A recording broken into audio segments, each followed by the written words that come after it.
presentation that I'll show you. That was created by my wonderful, very hardworking wife who has way too much to do on her own with the things that we leave her to do, not to mention with the 4 children and the horses, but she's also a full-time college student. So she's been finishing her daily work and then working countless hours on this presentation with me. She hasn't killed me in the process, which is surprising. And I thank her for that. And then my children as well, being very, very patient with our lack of time spent with them in that process. So thank you to them as well. And thank you, honey. This wouldn't be possible without you for sure. So this I put together.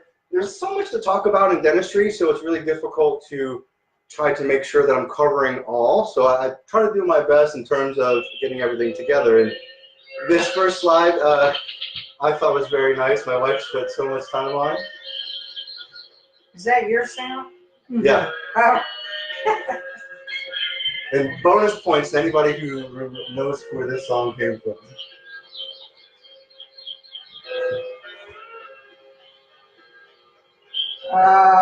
Look at how cute. She's spent, and lots of them all smile. So these are all animations that take lots and lots of time. That is kind of professional. So if anybody's looking for a professional PowerPoint person, I think you can hire her out. She has nothing to do. Because she has nothing better to do. That's right. Real quick, just a little introduction about myself. I started in veterinary dentistry early 90s, qualified by examination in the mid 90s from the ASVDT at the time, which has since become so many other things. But spent many years with a boarded veterinary dentist and had the pleasure of doing really cool things. From, as you can see, this was a silverback gorilla at Disney's Animal Kingdom years ago. And then we also did some tigers and lions and lots of fun stuff there. But so we do some very large, very intimidating things, and there's some times that we do some things that you wouldn't expect. And some of these really, really small patients, squirrels need dental care too, because sometimes they have injuries, sometimes they have impactions, sometimes they have things that we just can't predict. So without x-ray, without examination, we tend to find quite a bit. So I also spend a lot of time educating, hence these things here too, but I also spend lots of times in different animal hospitals all across the country, teaching them how to take proper dental radiographs, identifying pathology, and communicating that to our clients like you guys. So this is something that I kind of do in my spare time outside of here, and it's a lot of fun to teach veterinarians and veterinary staff alike the wonders of veterinary dentistry, which there's just so much to learn from. And then, of course, why I got in this business, the whole purpose of me being in this business was actually big cats is what really turned me on, but I've had the opportunity of helping raise deer, baby tigers, and watch a kangaroo grow up. I mean, there's just so many things that you can't replace, and has been so rewarding to me to be here. So I don't think I'm going anywhere anytime soon, that's for sure. So we talk about dentistry all the time, and a lot of you guys who have had the pleasure of listening to me in the room as far as the spiel before and after our dental visits, I always say they're not very far off from us. The physiology or anatomy of their tooth makeup is kind of very similar to ours. And you look at these slides, oh, you don't have a pointer. So when we look at, surely the makeup or the arrangement of the teeth themselves are a little different, as you can see. But when we start counting and looking at the names of these teeth, we have our canines, we have our incisors, our premolars. They're all very relative. And then when we break down and take a slice out of that tooth, we now look at the inside, and we can see the enamel there. That's our crown of our tooth, and that's the enamel and crown of the dog. Look at our feline. Not much difference. Our gingival tissue, our gum tissue, attaches to the tooth there.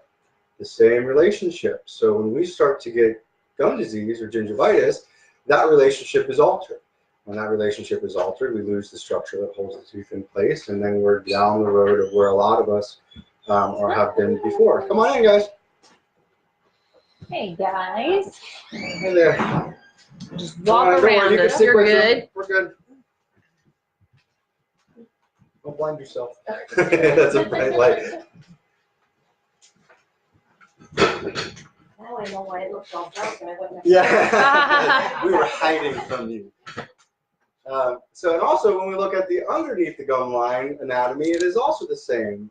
We have what's called cementum, and then we have our pulp, or the nerve of the tooth.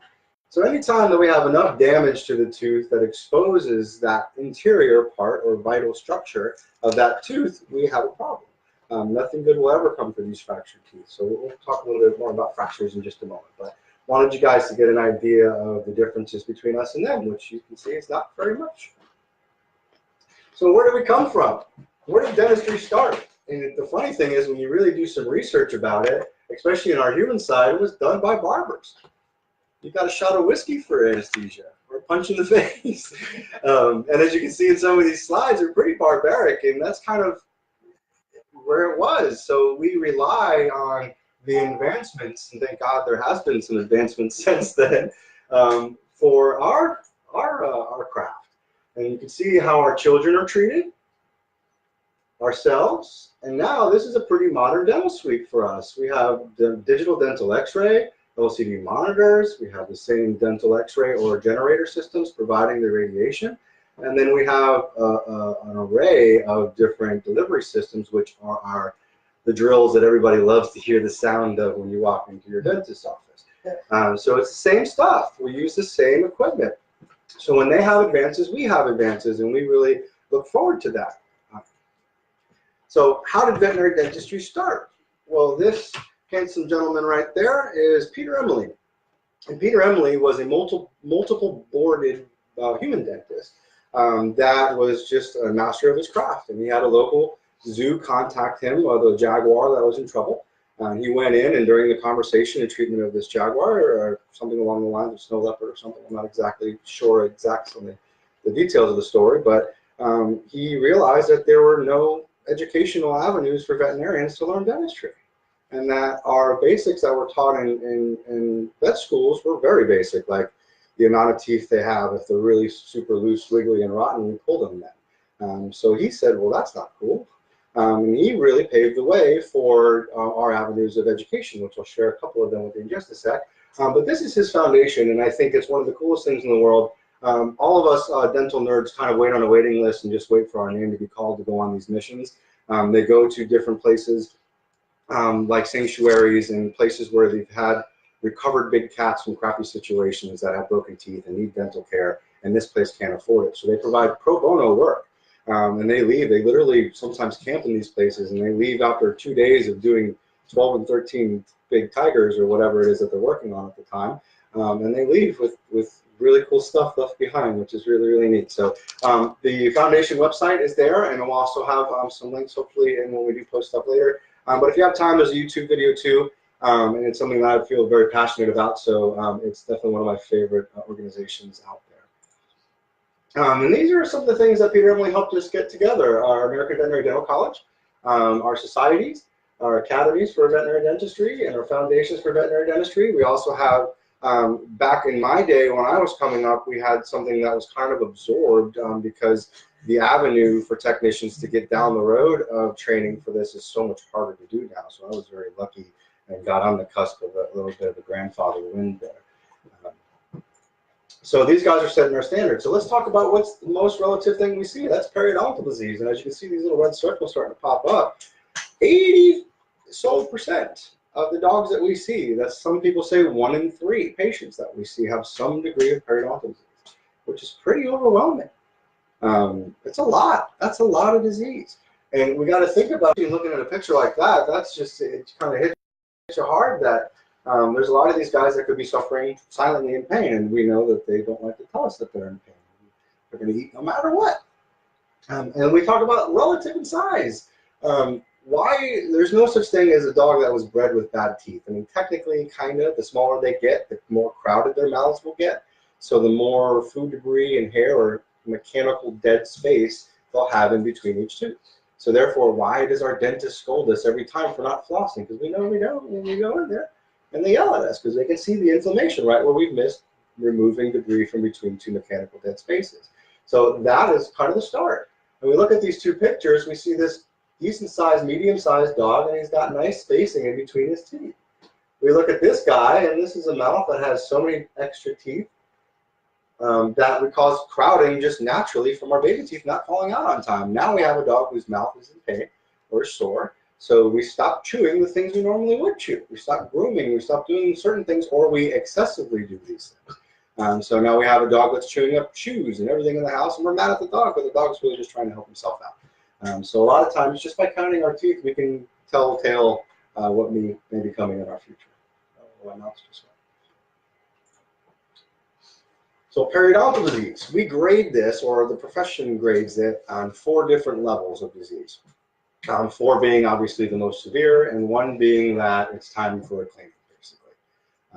Just like us, it all starts with fuzzy slippers on your teeth.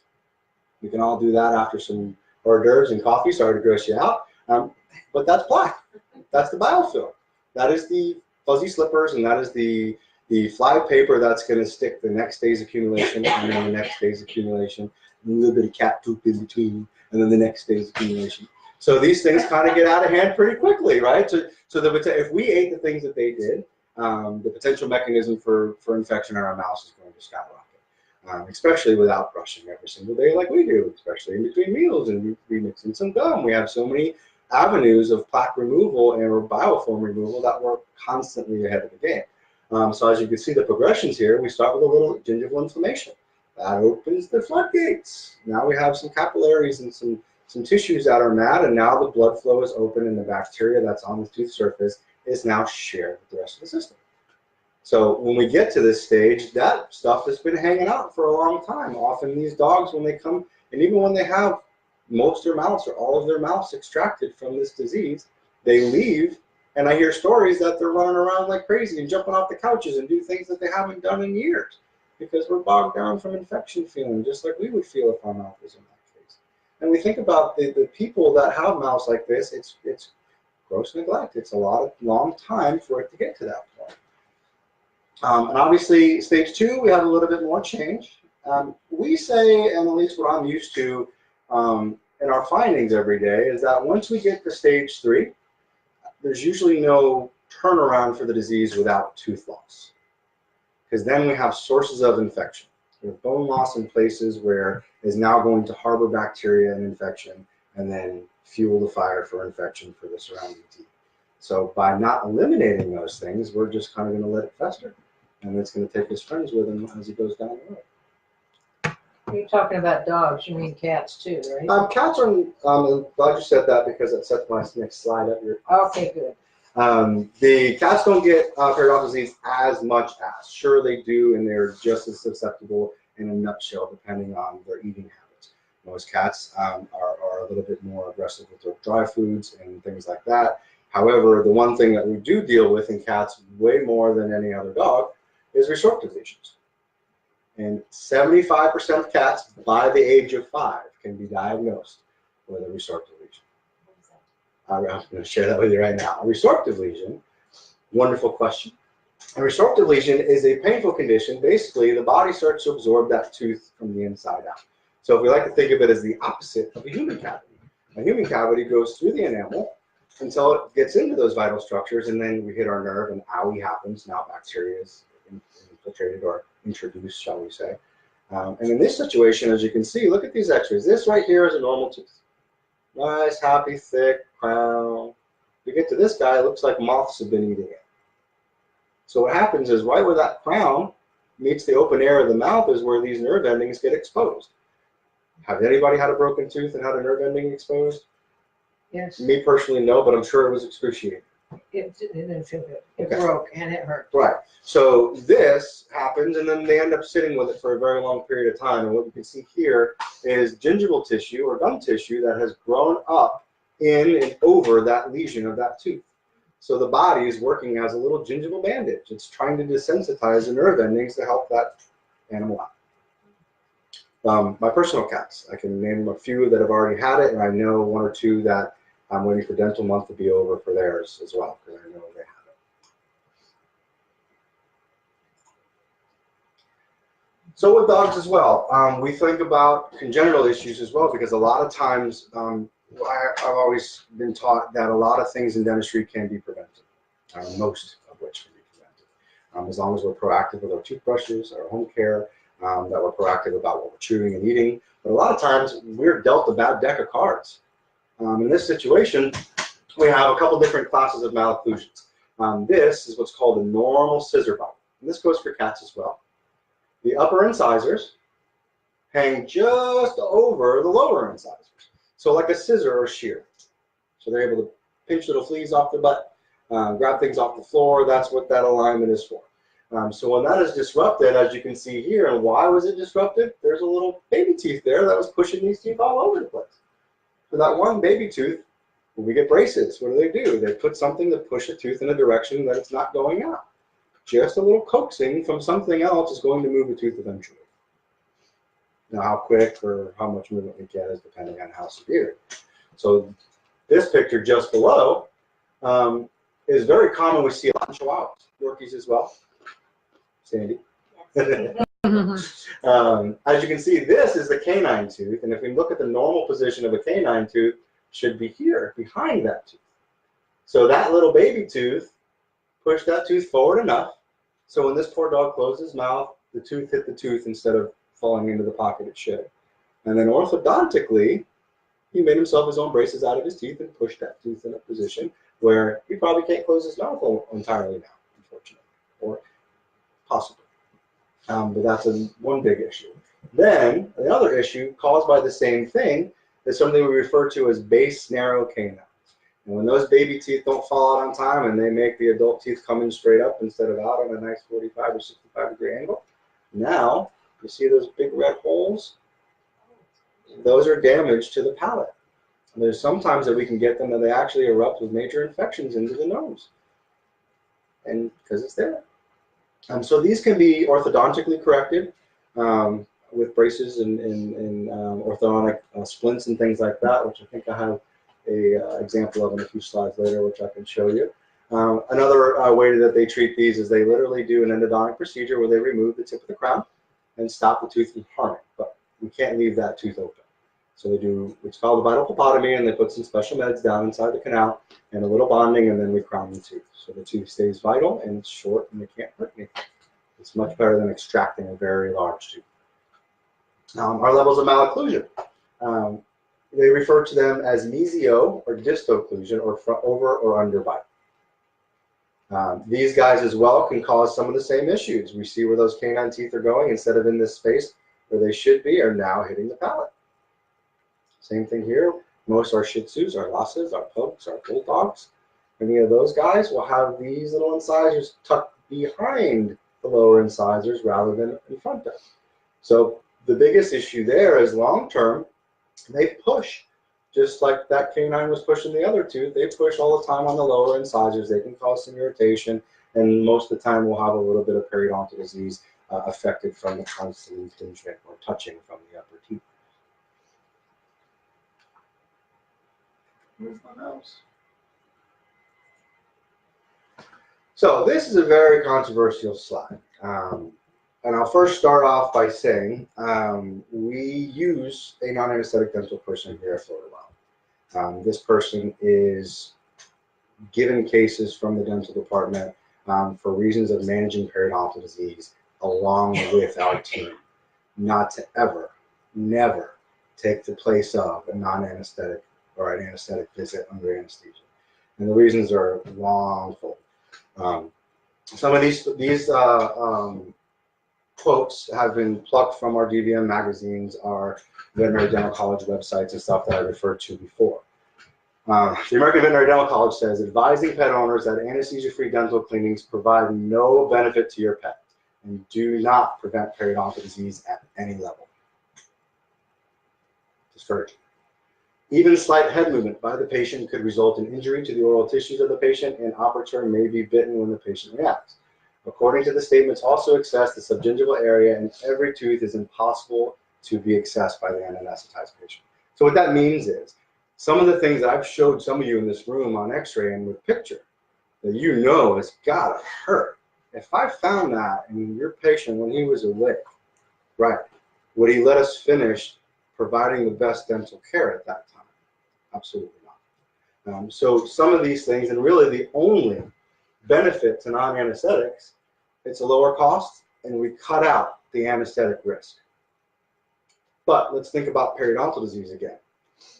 Leading cause of heart disease and heart failure in humans, the long-term effects of periodontal disease will always outweigh the effects of anesthesia risk anytime. However, if we're doing pre-anesthetic testing properly, if we're getting blood work done, if your dog has or cat has a heart issue, it's being worked up by the proper cardiologist, and pre-anesthetic things are happening. The biggest things between difference of human dentistry and veterinary dentistry is our dentists aren't worried about us dying on the table, because we're not going under anesthesia for hours on that. We sit, and we can smack our dentist when we're done if we wanted to. Sometimes we get smacked by our patients too, don't we, Kristen? So according to AHA guidelines for general anesthesia, intubation is also very necessary.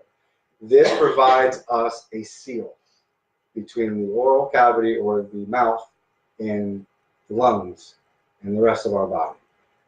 There's actually a very, very cool x-ray. Well, it's cool to me because I'm a dental nerd, but it's circulated around some of the posts and dental sites that we belong to, that actually shows a chest x-ray of a pre-anesthetic dog before going to dentistry, and they found a fourth premolar in one of his lung lobes. How the heck did that happen? So these are just some of the few things or horror stories that we can get to in those situations. So there's a big thing that I always go through, especially every time I go to pet stores. I see one of every one of these things in there. And we have our nylobones. They're very, very, very prevalent in pretty much every pet store you go to. We fix or extract more teeth per year from nylobones than most other things, because they're deceiving. It's nylon. It's plastic. It's not going to break. Deer antlers. They're all over the place as well. Same thing. Cow hooves. Personally had one of my dogs fracture their teeth in a cow. Or pre-dentistry guys.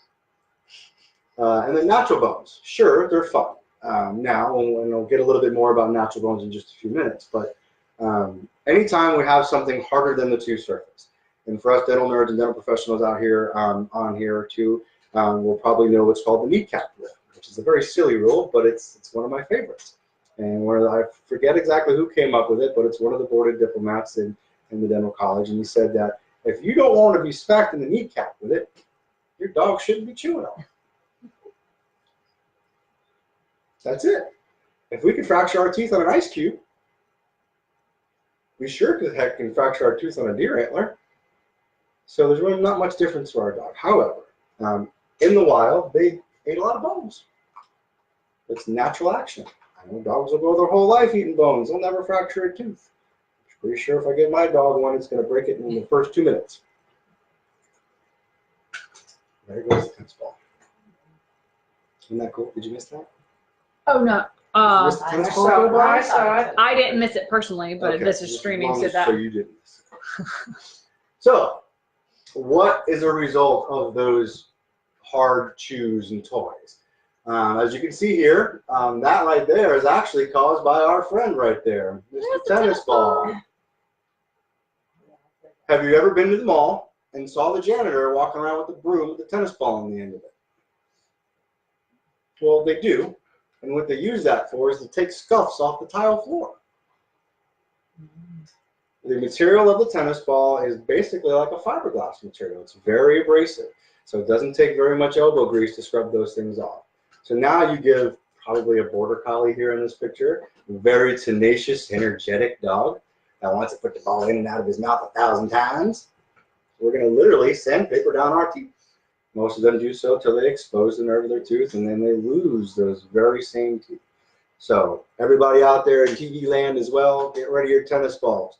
The internet has them pet safe where you can get them without that fiberglass material. But if it says Spalding or whoever else makes tennis balls for the tennis people, avoid those, and you should be safe.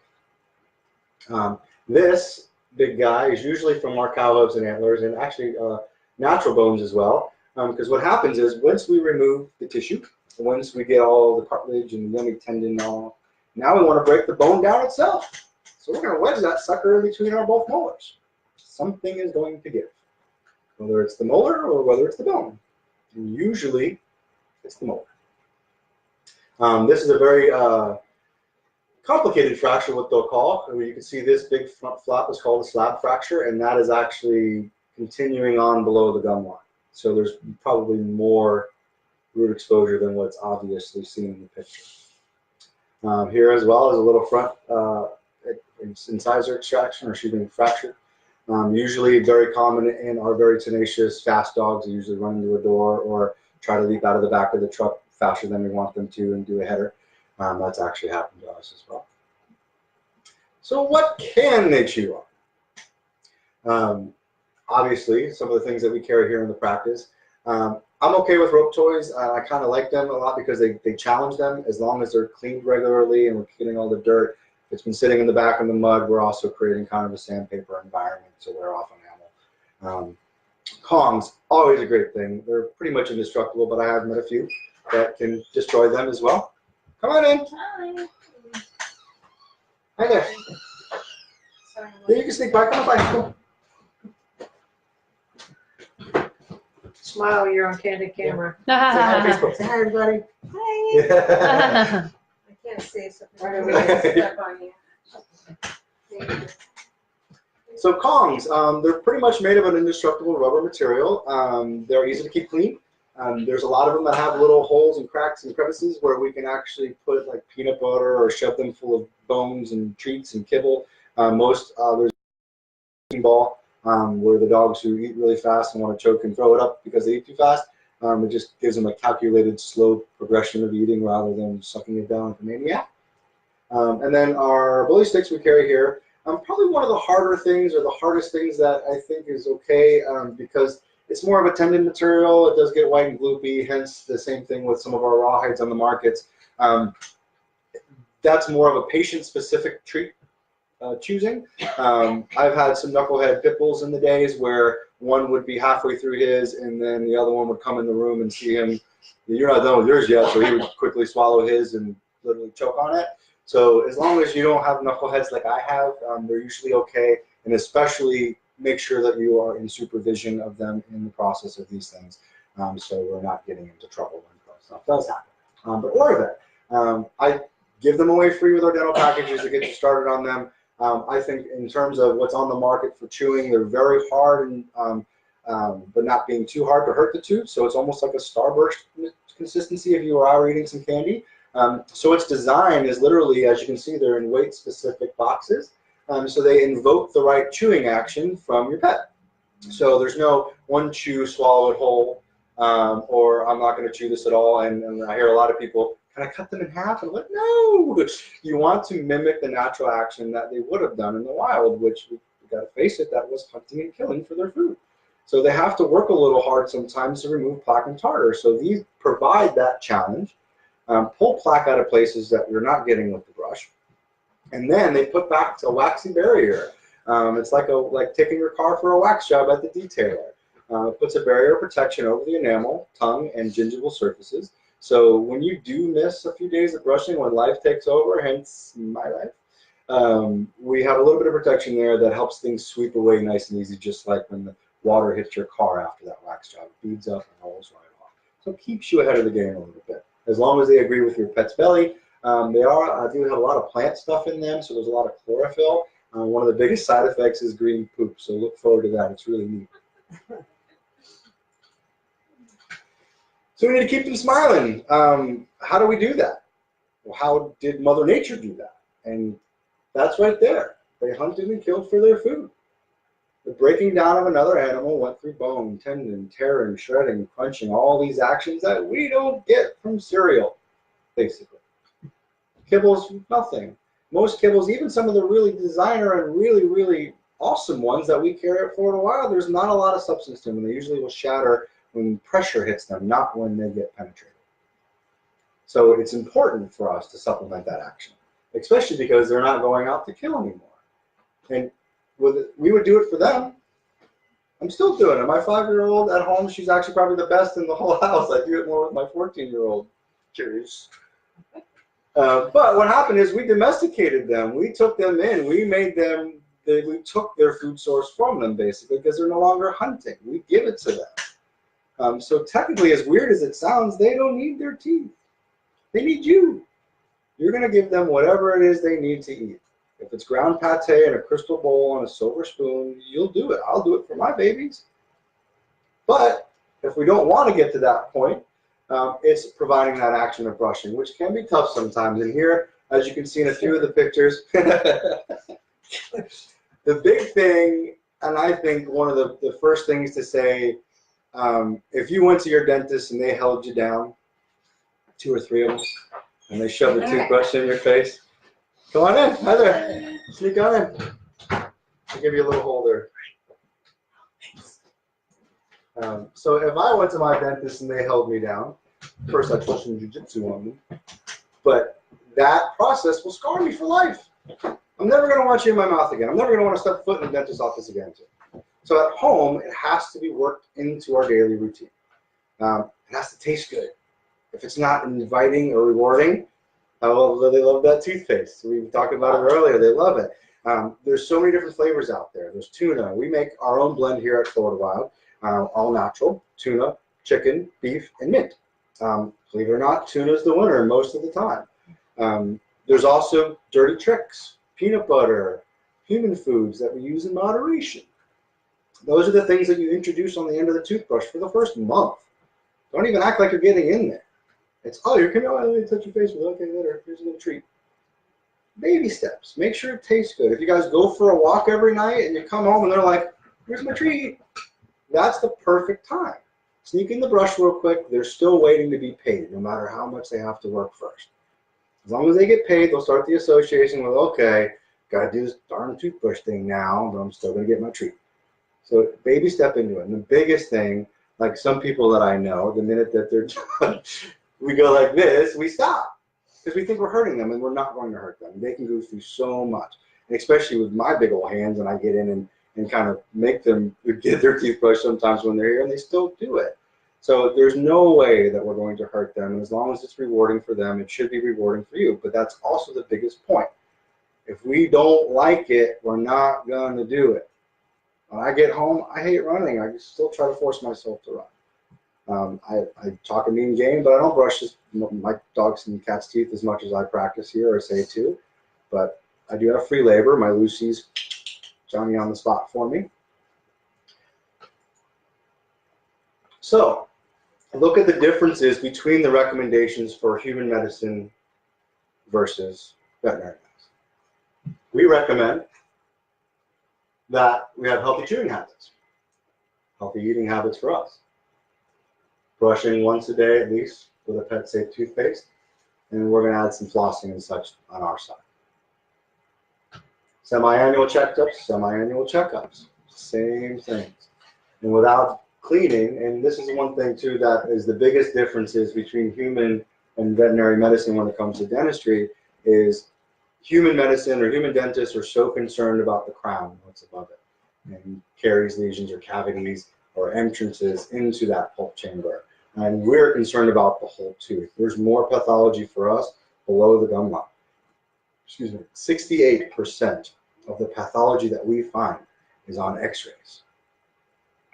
So when we don't x-ray, think about it. We're missing over half the disease, or half the potential of finding disease. Why we think that x-rays are standard of care for us. We give them away with the packages of our dentistry. It has to be. Because we're not doing you a service or your pet a service by not doing so. So, advances in veterinary dentistry. Like I said before, we still follow the umbrella of human dentists. And when they do kick butt stuff and learn new equipment and new techniques to lessen pain, lessen the approaches to surgical extractions or whatever it may be, it's good that we're able to follow these things. And it's good that we have cool guys like Peter Emily that showed us how to do these things. Endodontics, root canals. When they break a tooth, we still have those options. It's not always exodontics, removal of that tooth. Usually is the one way to say that we'll never be bothered by him again. However, depending on the stage of life and how important that dog's tooth is, how do we gauge that? Working dogs, police dogs, sure, at any cost, we want to try to save their biters, for sure. That usually is a $60,000 dog. That has an ongoing cost to that department weekly and monthly for training and for this and for that. So there's a lot of involved in keeping that dog biting, that guys.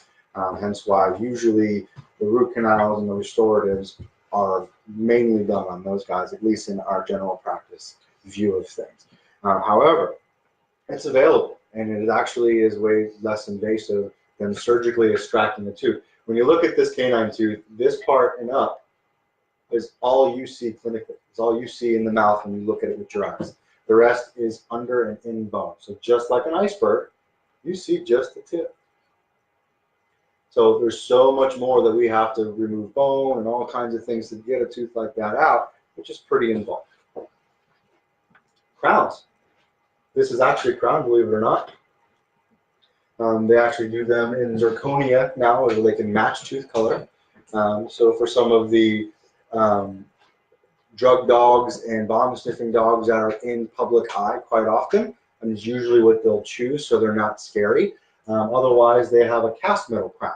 And cast metal crowns are kind of chromy looking. They're very, very shiny and scary. And I know a couple of the Daytona and New Smyrna dogs have full mouths of these suckers, or close to full mouths of these suckers. And that's definitely a scary dog to look at when he's coming after you and you're a bad guy. So bad guys don't break the wall.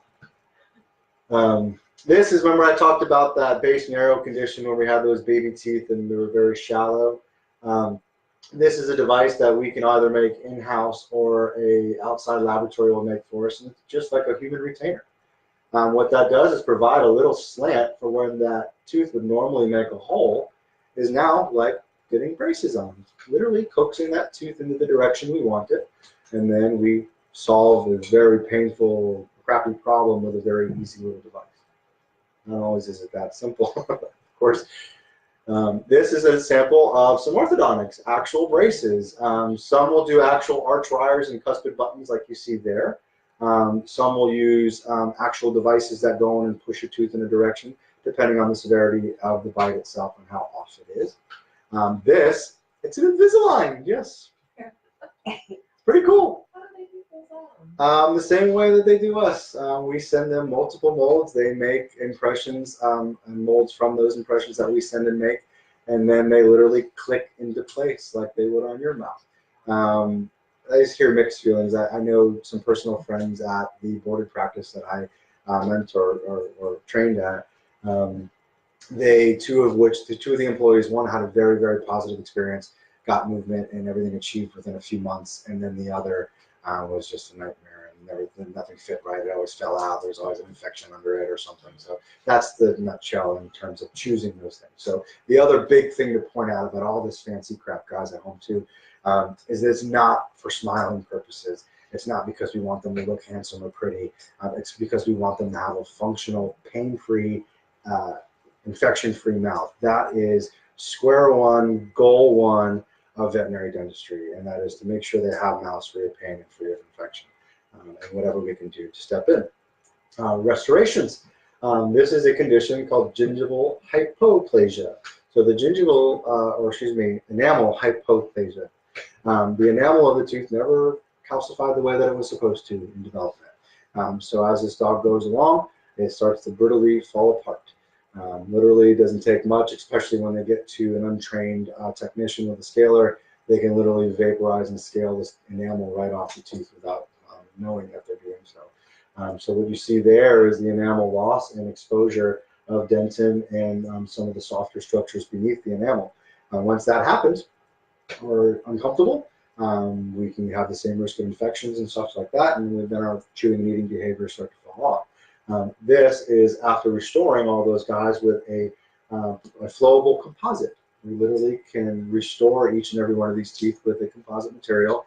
We regularly check them to make sure they haven't changed, but he desensitizes the area by covering up the porous dentin that's beneath, and then gives the tooth a little bit more structure to handle some of the brunt activity that an animal could put on.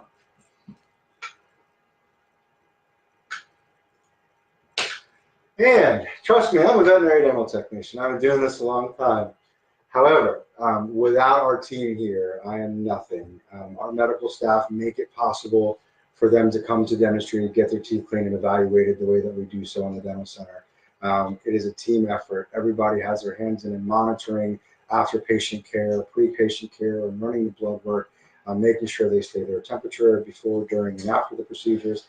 So it takes a village. It really does. And if it wasn't for these wonderful doctors up here above me that I get to share a little cubicle with up there, they're the reason why we have safe anesthesia and the reason why we do things so successfully here at the practice.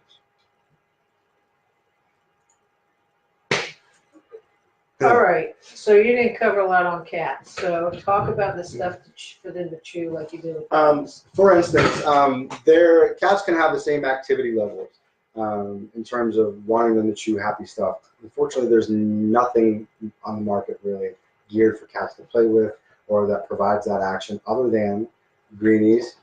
There's a few products for greenies, because greenies cats, I know my cats used to love the greenies when I did give it to them. And then the CET line, if you look back at, I can go back a few slides, I think. Yes, you gave me that for my cats when we. Yeah, the CET, we don't carry a lot of CET stuff here at the practice, only for nutritional reasons and the fact that we are an integrative practice, we choose other things for nutrition. But this guy right here is the CET, and Burback is the company that put those guys out. They have been, for instance, when I started in dentistry, I was talking about the CET and Burback line to my clients then, and now 20 some odd years later, I'm still talking to you guys about it. So it's tried and true. It's been around a very long time, and studies have proven that they do reduce the amount of plaque. And why? They're like a weird little foamy barrel. They have a strange skin membrane on the outside, and they smell like fish food. They're really attractive. But the whole point is, and when you think about barn cats, when they're out killing rats and mice in the barn, their mouths usually look nice. That natural action is providing that. So what this thing tries to do is provide something for them to puncture through and into the weird foamy center where it gets a squeegee on both sides of the tooth. So that is kind of a little hug on that tooth while it goes through that tree. They come in chicken and fish. I tend to think that most of the cats are going for the fish, but there is a few of them that I have been told that just turn their nose up at it and refuse. Yeah, I'll be curious when I bring Christopher in, because he still hunts and kills and chews the whole squirrel or a whole bird. My other cats do not. And I was stunned and shocked at the condition of Gracie and Lila. I mean, I take good care of those cats, but I've never paid any attention to dental. Well, and that's until the thing you. Well, that's the thing too, is and even with cats don't, especially cats, I should say, cats don't show pain much more than dogs don't show pain. They definitely live by that pack mentality, and they're also very stoic for most things. Yeah. So it really takes a lot for the cat to not eat and to not visualize pain to us. So it's, most of the time, it's post. When we have that 2-week recheck, when I say, how are we eating now? What has changed? And sometimes it's activity levels is raised. It's these little intricacies of, oh, she doesn't hold her head to the right when she chews now, or there's no drool when she eats, or it's not grabbing kibble from the bowl and eating somewhere else in a confined area where they're not showing you that they're in pain. Cats work in a very different way, yeah. Which is very fun with my 9 cats at home. I had both of those. One of them stopped tilting to the side, and then Gracie, just like a rocket ship running all over the place. Those are my funnest because you never really know anything is going on. I know. The only way, and for instance, a cat usually with resorptive lesions, and where do we get them? It's usually congenital, or is congenital. We don't have a direct cause. Our nomenclature committee and all the boarded diplomats and stuff of the dental college still lean to genetics because it's inside out. We often don't know that they're there, and sometimes we can look at a beautiful, pearly, white, gorgeous tooth, and then x-ray it, and the rest of it underneath the gum line is literally not there.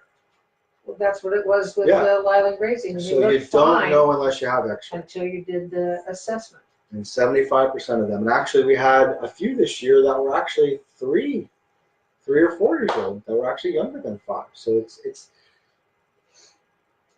something that I wish I had more answers to and how we can prevent or avoid, but the best thing to say in terms of managing periodontal disease in our canines and or finding resorptive lesions in our feline patients is at the very least annual professional cleanings under anesthesia with radiographs. I think that's the only way to stay up on top of that if they are there. Yes, ma'am.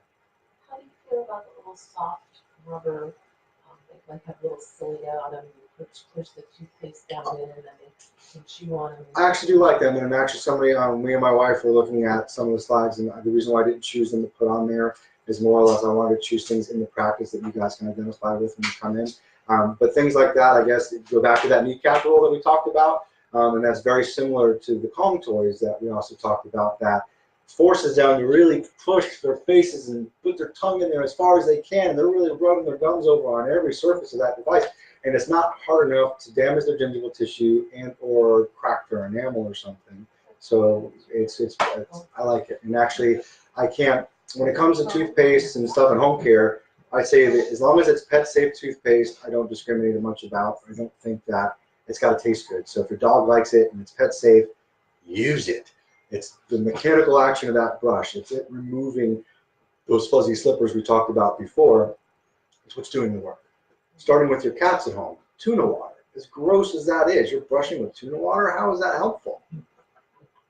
But it's more, you're making sure you're not getting killed in your sleep when you're done. You're leaving a little something tasty there, so they're not like, okay, man, you can live tonight. And also, that's the whole point, is buying your way back in there the second time. I can't tell you how many times. I remember in one of the previous practices I was at, I remember a very particular client that we went over brushing so much, and we were so adamant. She was so nervous about it, and she came in and she's like, Kevin, I don't know, man. I'm sitting on them, and I'm like, well, that's why. You can't sit on them. It has to be positive, and especially with a cat. Before marriage, I was a dog person, mainly. I am now leaning towards cats because of my wonderful wife, and she taught me what she calls the 3 R's: the respect, release, and recognition. And if you don't know what that means to a cat, you obviously probably haven't been a cat owner before. And it's much different than a dog. You can't go kicking them off by doing some of the things you can to a dog. So it has to be always at their terms and rewarding for them, or you will have poop in your shoe in the morning or something like that. So take it mind. Yes, ma'am. Isn't there a big difference between what a Weimaraner can chew and a Papillon can chew on, as far as all these different like bully sticks and things like that? Aren't the little teeth much more susceptible to breakage? And No, not necessarily. They're still designed the same way, so they should have the same integrity or structural integrity. Again, though, I think that is the tippy tip, like rawhide material and that type of texture and hardness is probably the hardest you should challenge them with, period. what about greenies and dental chews? I actually used to work under my mentor, the guy that taught me everything that I know, was actually with Greenies, one of their spokesmodels at first. And at the time, they're the very first formulation going back probably 15 or so years. They actually reformulated because they were too hard and they would break in big chunks. So there was a poor pet that died originally. Since the reformulation, there's been no issues that I've ever heard of. There's also, and this we're talking 12 plus years since that reformulation. They also have formulations where they will add glucosamine or low proteins for seniors or whatever it is. So they kind of custom them, gear themselves to different. There was a time when sizes. everybody said, don't give your dog greenies, they choke on them, and now I heard they're safe again. Yeah, it's just, and actually I believe it was a bulldog, which is a brachycephalic dog that can probably choke on his own spit, first off. Second off, it's because they were able to break that big chunk off. And it's also, if you have that dog at home and they're swallowing treats whole now, there's good chance his mouth hurts. And the reason why he's not chewing is because he can't. He's swallowing it because he wants to get it to the belly and survive. So if they are going to that point where it's getting to where we are in danger of swallowing the whole treat, then let's evaluate things first. But secondly, they should be able to break down that treat systematically and almost mimic that action, like I said before, of breaking down another animal. What about the milk bones? Milk bones are tried and true. I can't see that they're really great in terms of abrasion. There's a diet that was introduced in veterinary medicine years ago called TD. We don't carry science diets here, but TD was formulated for tooth penetration.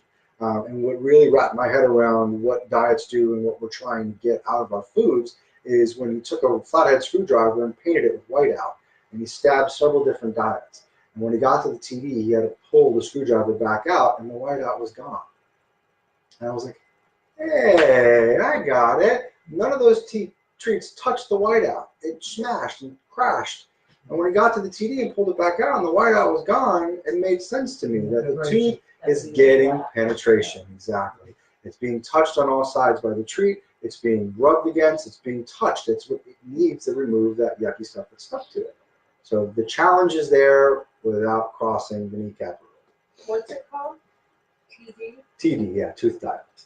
We don't carry it here, like I said, but there is a lot of diets that are now formulating for penetration.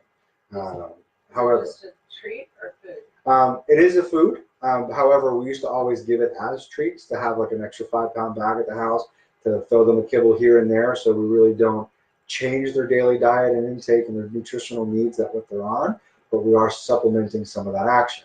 And there's many ways to supplement that action. I think my favorite, obviously, is going to be the brush. And I feel that if that brush is in there once a day or twice a day, if you got the time, sure. Someone asked me that the other day, can I brush twice a day? And I'm like, yeah. Like, sure, absolutely, please do. I don't know anybody that is going to find that time, but if you do have that time in your life and you love your pet that much, then you are awesome to do so. So it's definitely not going to be bad, for sure. Then we add something like Oravet into the mix, where we're providing chewing action that they're not getting. We're brushing daily, and then not only are we removing plaque that we can't with the brush, but we have that sealant that we talked about before too. So with 4 children at home and my schedule and my wife's schedule at school, it's hard to remember these things. So any little bit to buy us an extra day or two is so beneficial, especially for most of you that have been on our table and have had that phone call from Kevin about the pathology we found. You know it all too well of how it can happen very quickly and under your nose without really alerting you to it, unfortunately. That TD for dogs only, or is it? They have a cat formulation too. Okay.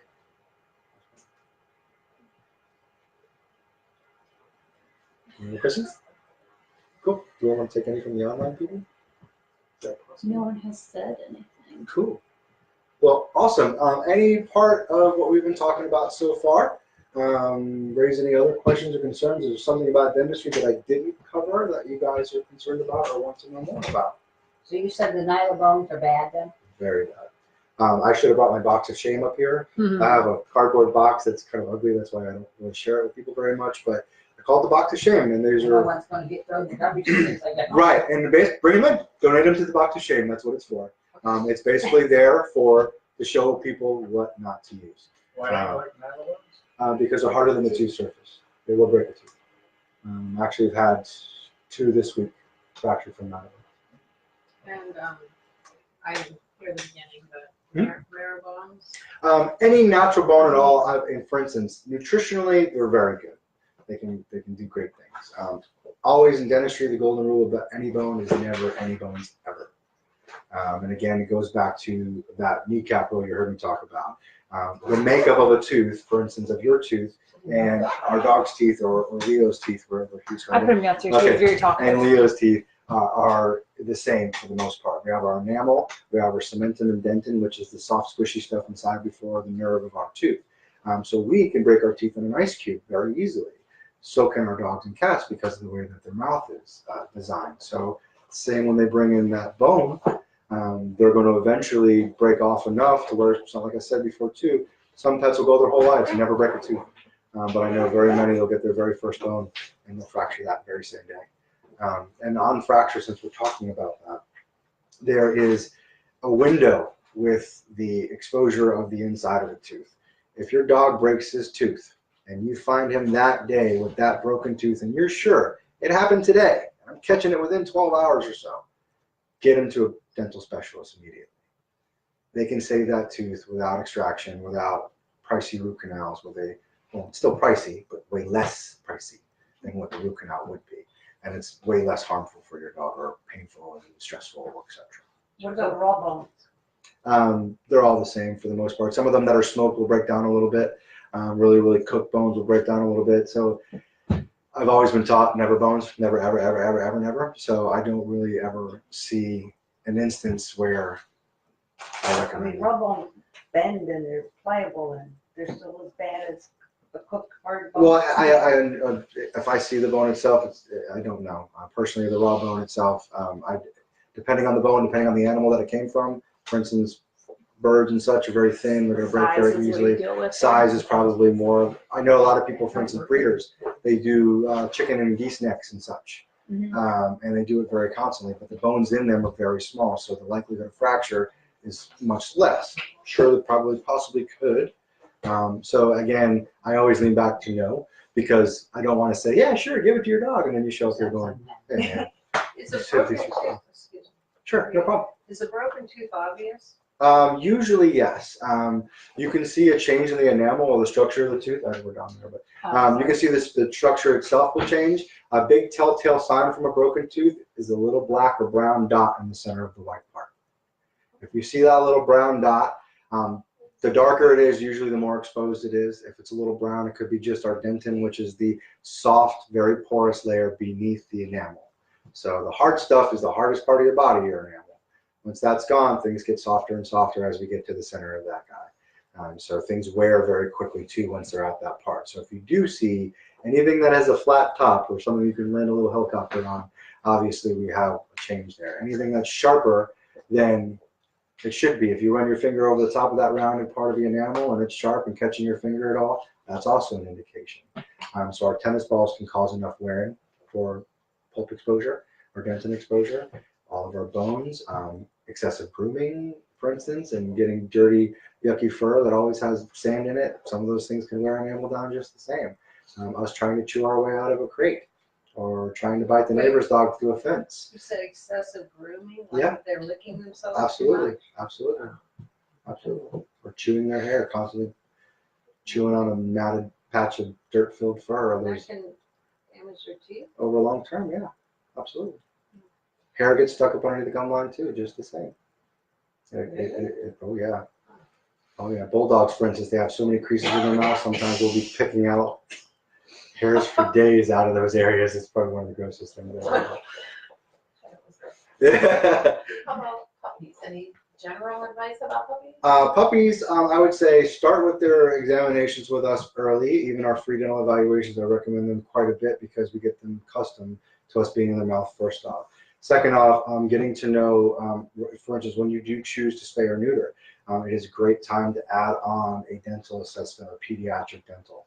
What we do in those guys is very light polishing, make sure that there's nothing obviously broken, make sure all the adult tooth or adult dentition or adult teeth have come in fully and nothing is retained. Sometimes a tooth doesn't come out of the gum line the way it's supposed to, and there's a first premolar that's sideways and causing lots of trouble somewhere. And that's why we usually say if we x-ray early enough, we can avoid a lot of painful problems just with that very initial visit at 6 months old. I didn't get her until she was 10. So even so, they get their full mouth of adult teeth at 6 months. They should have nothing but adults in there at 6 months. So anything around 5 and 6 months and above, and you see double teeth in one socket kind of thing, that's a big problem.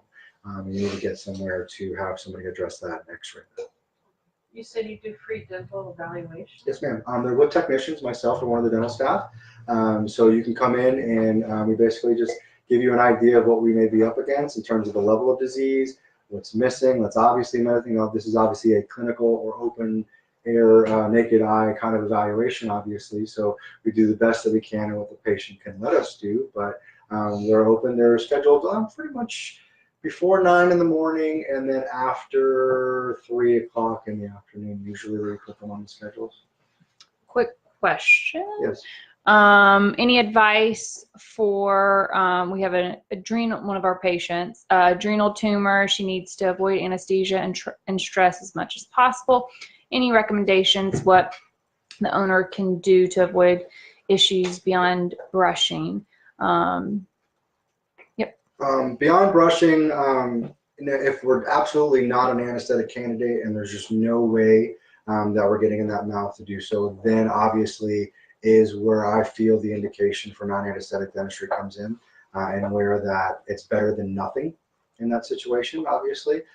So that's obviously a great thing to do if we are a candidate, and we will let the a wonderful person who does these things in that mouth without pain or getting her fingers chopped off.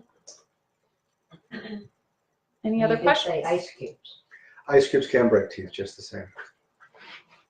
They can break our teeth. Mine They can break our teeth. Yeah. I broke a tooth, for instance, on a granola bar. Oh, yeah, she's gotta have her ice cubes every day. So it all depends. And for instance, long-term chewing, lots of crazy stuff. Like my little chili dog at home, my little 3-legged pup, has lots of what we call enamel stress fractures. We see all these little infiltrations or changes in the enamel that it's not exposing anything vital, but it may be changing the integrity of the tooth itself. So chili probably could fracture a tooth a lot faster than somebody else that doesn't have all those little things. So my years of motocross and jiu-jitsu and things that cause those little stresses, why I fractured on a granola bar. So it all depends on what our history of chewing has been up until these points. That's genetic too. Yeah, it can be, yeah. There's sometimes where if they're exposed to certain conditions or diseases or even drugs early on enough, we can change the development of a tooth. We can change the way our gum tissue grows over our teeth. There's so many little things that can be manipulated by what we're doing early on. Do you have to do that gum surgery? How some people have the gums, do dogs have that? Yep, too? gingival hyperplasia, yes ma'am. Also a genetic condition. Bulldogs, golden retrievers are, to name a few of the more prevalent breeds that get it. Actually, one of our personal technicians, Kara, her pit bull had a very, very bad case of it, to where most of her molars were completely covered up by gum tissue. And she was chewing on them every day and causing scar tissue on top of them. So, and she was still eating. Happy about it. She didn't care. She didn't care. So afterwards, she's a totally different dog, and she can actually sits and chews and enjoys her food rather than sucks it down like it's crazy. It's pretty cool to watch. Those are my favorite things. You said something about if they take their food out of the bowl. And put it A lot on- of that can be. Not all the time is it a sign of something, but usually if they don't sit at the bowl and eat and finish their meal, sometimes they'll take a few kibbles and walk over somewhere else and eat at a more calculated pace where they can control where they're putting that food in their mouth in terms of what tooth can be doing the crunching or occlusal action for them. So that could indicate dental pain. It can. It can. Not always, but it can, absolutely. And for instance, it's all these little things, little red flags we call them.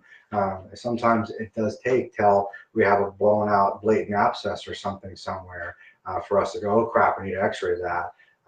But it's these little things that we can see because they're not going to be obviously showing us pain, unfortunately. It's nice. He only does it in the morning. And he never does it at night. He gobbles it at night. And Well, that's the thing. If the gobbling is very fast too, that also could be the other end of that ballpark, where we have to take it out of the bowl in a calculated fashion if we are going to chew it. But if I'm going to eat it fast, it's not really hitting the molars very much at all. It's hitting a tooth here and there, and we're sucking it down like it's going out of style. And then hence brings me to something that we always have a question of, especially in our very yucky mouths that get most of their mouths extracted. How are they going to eat? A lot better than they did coming in. I see. There's actually who was it? I'm trying to think of the name now. Totally toothless dog, and I gave him a little good boy treat in the room the other day, and it gummed the heck out of that sucker, but insisted on gumming. It wouldn't swallow it all. He gummed it until it got soft, and he got it down. So it's the determination, and it's the fact that his mouth doesn't hurt. He put that treat everywhere in his mouth, all over everywhere. And we have a hard palate up there. It's still capable of doing some kind of crunching and smashing for us. So sometimes, obviously, when we're missing upper teeth, the lower teeth don't get the action that they should. Hence why we have to brush a little bit more in those areas. But sometimes they'll crack food against their palate just the same. They're impressive. Well, cool. Thank you, everybody, for coming. And guys, there is plenty of food and wine back there. Thank you, So everybody. please. stick around and get drunk. Where was the food? Hey.